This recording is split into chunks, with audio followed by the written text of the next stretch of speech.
Boa noite. Vocês imaginam que durante 15 anos eu coloquei em capa de revista mulheres lindas, aí os meus amigos aqui acho que não tinham assunto e me colocaram na capa dessa revista. Quando eu recebi eles lá em Miami, eu falei, meu amigo, isso aqui vai ser um desastre, colocar esse sujeito horroroso na capa da revista. Mas enfim, na falta de tu, vai tu mesmo, então fui eu. É um prazer poder voltar aqui para Blumenau. Eu tenho aqui um especial carinho pela cidade, porque aqui eu tive a oportunidade de desenvolver um dos projetos mais emblemáticos da minha vida, que eu vou contar para vocês, que foi exatamente o desenvolvimento da campanha do câncer de mama. Mas antes, eu queria contar para vocês um pouco da minha trajetória, rapidamente, e dizer para vocês que, inclusive, o tema da revista, Contra a Correnteza, acho que fala muito do momento atual, e as pessoas têm uma tendência de encontrar desculpa para tudo, para não fazer as coisas e adiar os planos e os projetos. Então, um dia a culpa é do governo, outro dia a culpa é do Lehman Brothers, e a gente vai assim na vida arrumando desculpa. Eu, como não tive a oportunidade de arrumar desculpa para não fazer, eu descobri que eu tinha que fazer o contrário, arrumar desculpa para fazer as coisas. E eu fui fazer um dia uma palestra em Recife, e eles tinham colocado na decoração do hotel várias ilustrações de cordel. E uma especificamente me chamou muito a atenção, que foi exatamente essa gravura do contador de mentiras. Isso me chamou a atenção porque eu aprendi muito cedo na minha vida que a maior mentira do mundo que nos contam desde pequenos, na escola, em casa, no clube, na igreja, é que a gente não pode pensar grande, sonhar. Nós temos que ir para a escola, ter um diploma e seguir os padrões e as convenções que estão estabelecidas pela sociedade. Você acredita nisso e está fadado à mediocridade. Ou você acredita que você pode, sim, sonhar grande, correr riscos e dar a oportunidade das coisas darem certo. Porque, obviamente, as ideias e as iniciativas, elas nascem com uma enorme possibilidade de dar errado. E dar errado é uma possibilidade enorme. Dar certo é o grande desafio que nós temos que superar todos os dias. Porque os seres humanos não estão preparados para dar certo, não. Porque dar certo custa um trabalho danado. A maioria das pessoas está preparada para aceitar que elas deram errado. E se lamentar, e se juntar com os outros que deram errado, e assim fazer o coro dos afogados. E na minha vida foi sempre essa tentativa e essa vontade enorme de acertar, e eu aprendi com isso a criar quase que um mantra de que eu prefiro errar tentando a me arrepender daquilo que eu deixei de fazer. Eu perdi agora recentemente um querido amigo que eu considerava um pai espiritual para mim, e ele era uma figura fantástica. E ele me disse uma coisa que eu usei na elogia que eu fiz para ele, que ele me pediu antes de falecer, que ele me disse o seguinte: eu nunca me arrependi de nada na minha vida, a não ser os beijos que eu deixei de dar. E isso é muito simbólico na vida. Quantas coisas a gente deixa de fazer por medo de correr o risco de errar, ou por ser reprovado pelos outros. E quando a gente acredita que a gente pode, a gente vai muito mais longe. Eu acredito e acreditei nisso e fui, e tenho continuado nessa jornada, me reinventando. Vou fazer 50 anos e continuo buscando novos caminhos para desenvolver meus projetos, inspirar minhas filhas, inspirar meus amigos, meus sócios e continuar em frente. A história da Elite foi, efetivamente, a minha grande sopa de pedras. Que dizer de um cara que não falava inglês, não tinha amigos, estudava economia no Rio de Janeiro, achava aquilo um negócio muito aborrecido. Li uma revista, encontrei ali uma história de um sujeito chamado John Casablancas, com esse nome parecia até artista de cinema. E eu falei, gente, esse troço é uma maravilha, vou trazer para o Brasil. Pô, só não tenho dinheiro, não conheço ninguém na moda, mas isso é um detalhe. Para um cara abusado como eu, encontrei na revista um pôster da agência reproduzido, e ali tinha o logotipo, o endereço, o telefone e o telex.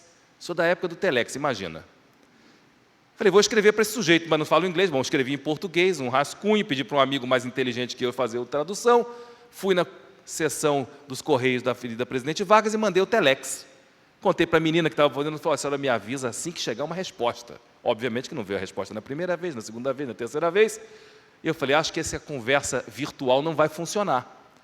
Vou ter que ir lá falar com o John Casablancas. Bom, para quem não tem um tostão, qualquer oportunidade é um desafio. Leio uma matéria na Veja que contava de uma empresa alemã que estava se implantando no Brasil, chamada DHL.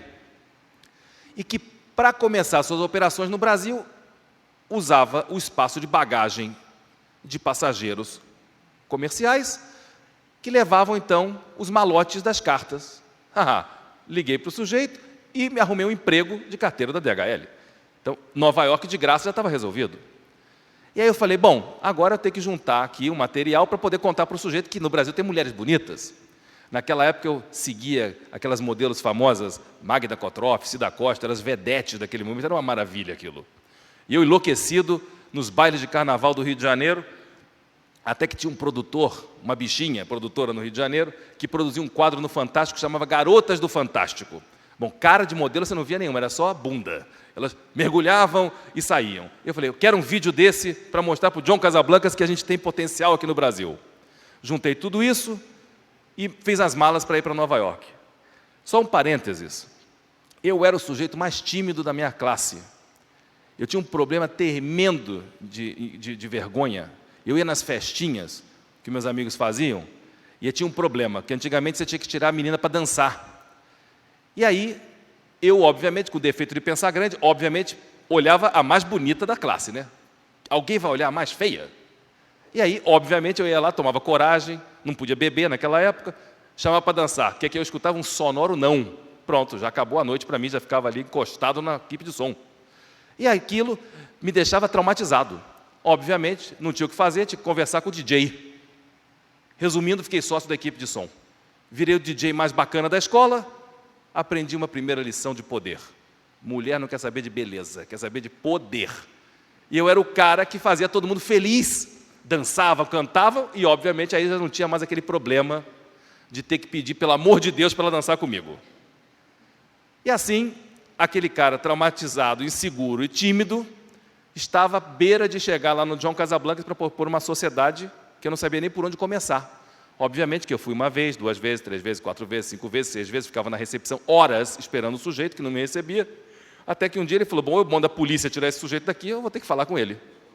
E o cara me recebeu e eu contei a história para ele, exatamente como estou contando para vocês, e disse, olha, o Brasil eu acho que tem um grande potencial, pode ser realmente um lançador de modelos no futuro, a Elite hoje tem 25 agências e por que não no Brasil? Ele falou, mas meu amigo, numa boa, com toda franqueza, o que eu vou fazer contigo? Tu é carteiro, tu não tem um tostão, de moda não entende nada, não tem dinheiro, por favor, eu gerencio 100 milhões de dólares em booking com as modelos mais famosas do mundo, desculpa, me convence porque eu não me convenci ainda.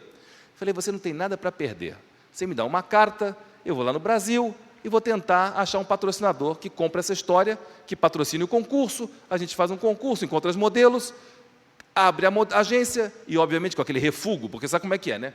Não tem uma mãe que não acha que a sua filha é modelo. Bom, então você imagina que das 100 mil candidatas inscritas, você aproveita 15.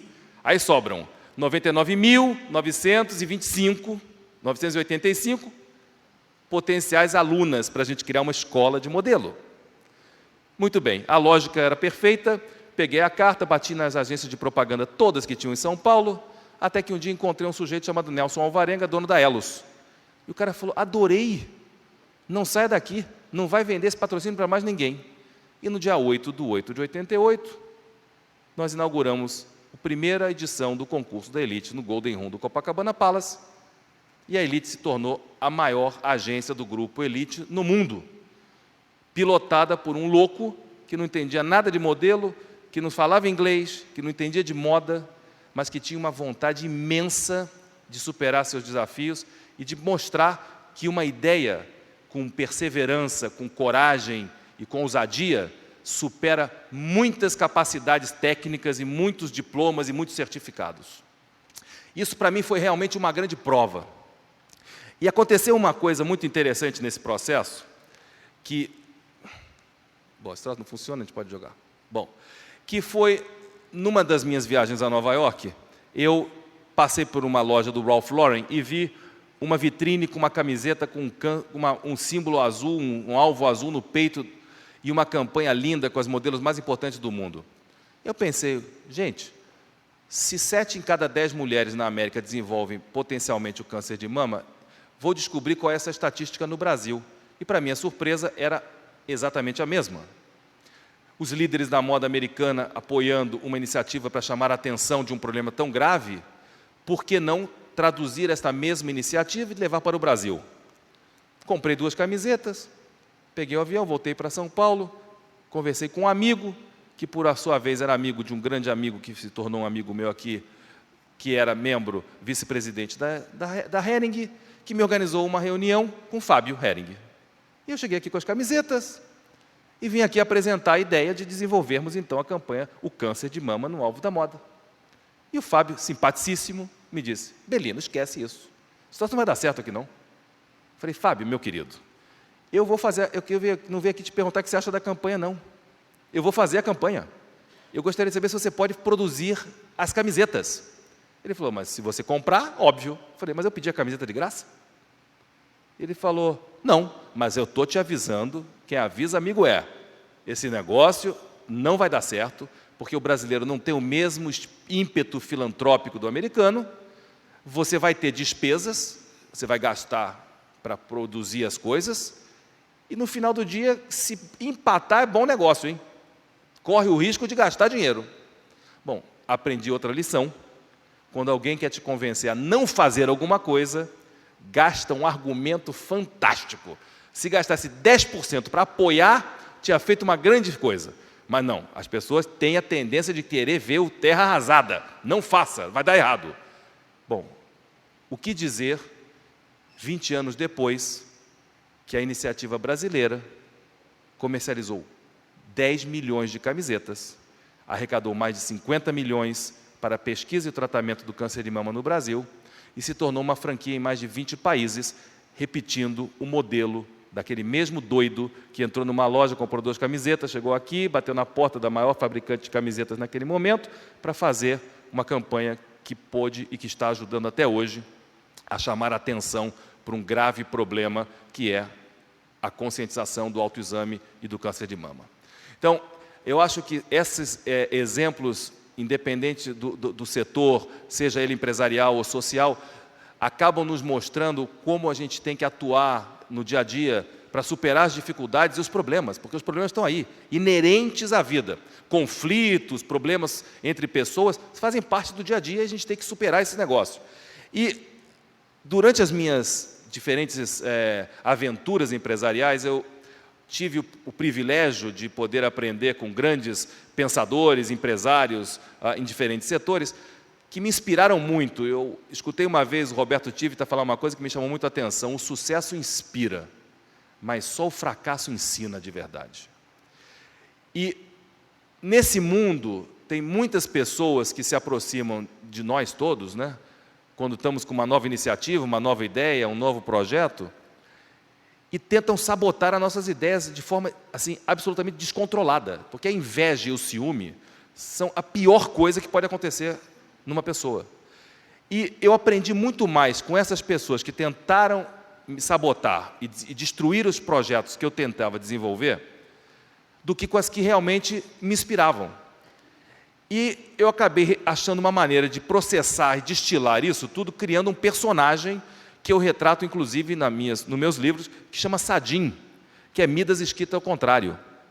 Que é aquele sujeito que, ao contrário do Midas, que na mitologia grega, em tudo que toca transforma em ouro, ou em prosperidade no mundo moderno, é aquele sujeito que destrói, ele não consegue sossegar enquanto ele não destrói o teu negócio.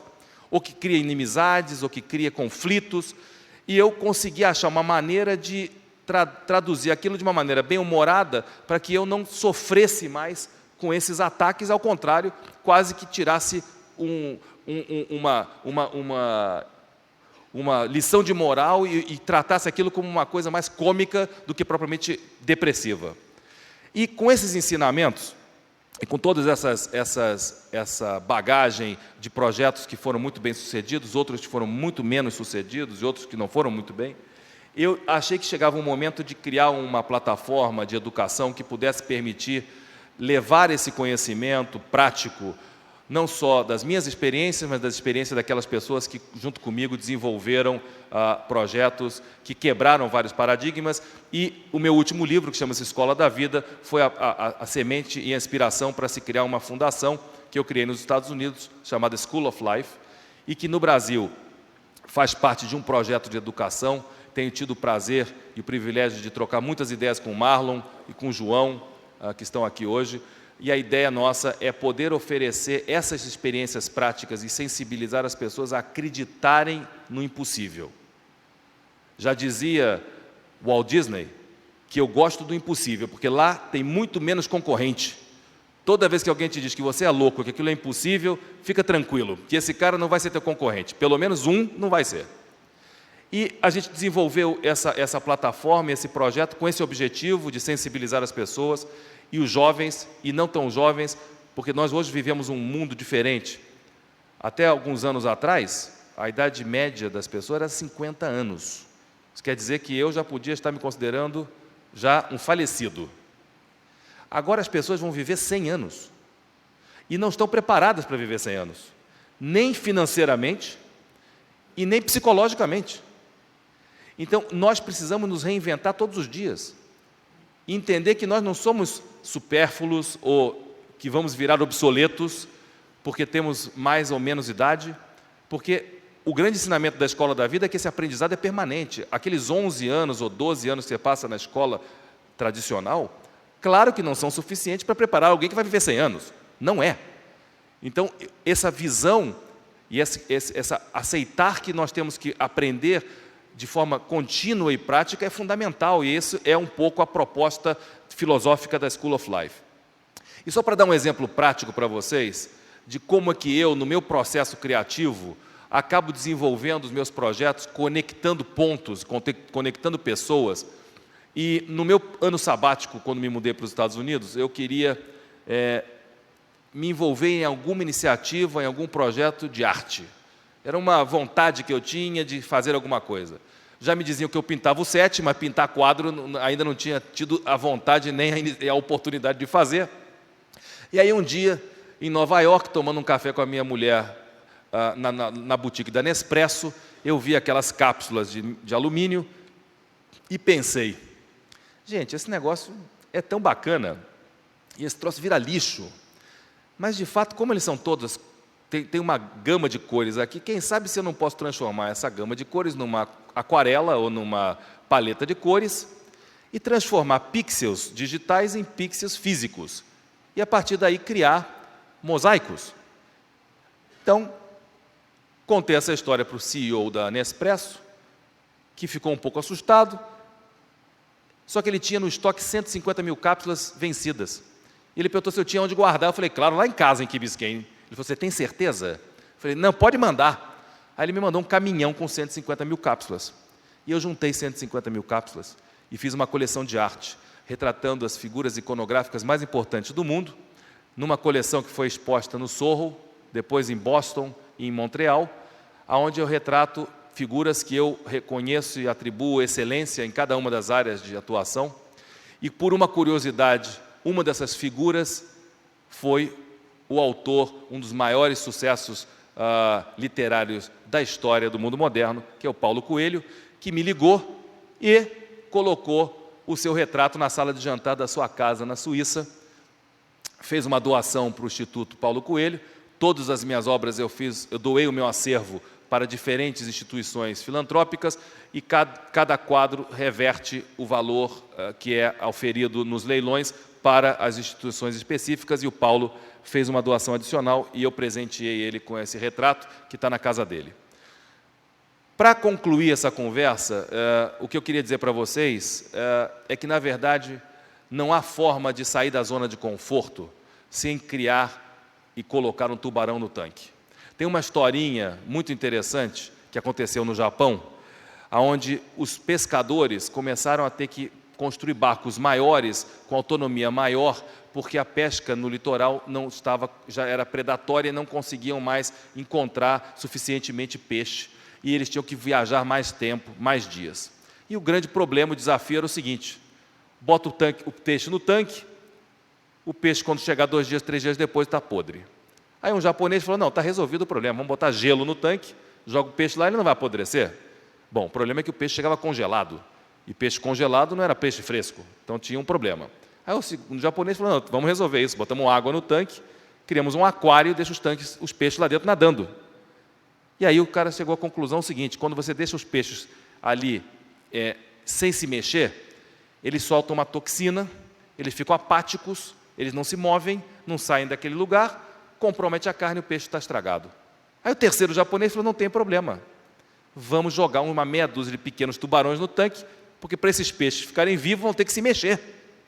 Então a mensagem aqui final é o seguinte: se não tem, coloca um tubarão no tanque, porque é a única maneira de sair da zona de conforto e de acreditar que você pode sim sobreviver e nadar, porque senão ele vai te morder e vai acabar tudo na piscina. E eu acho que essa é a grande experiência que eu tive na minha vida.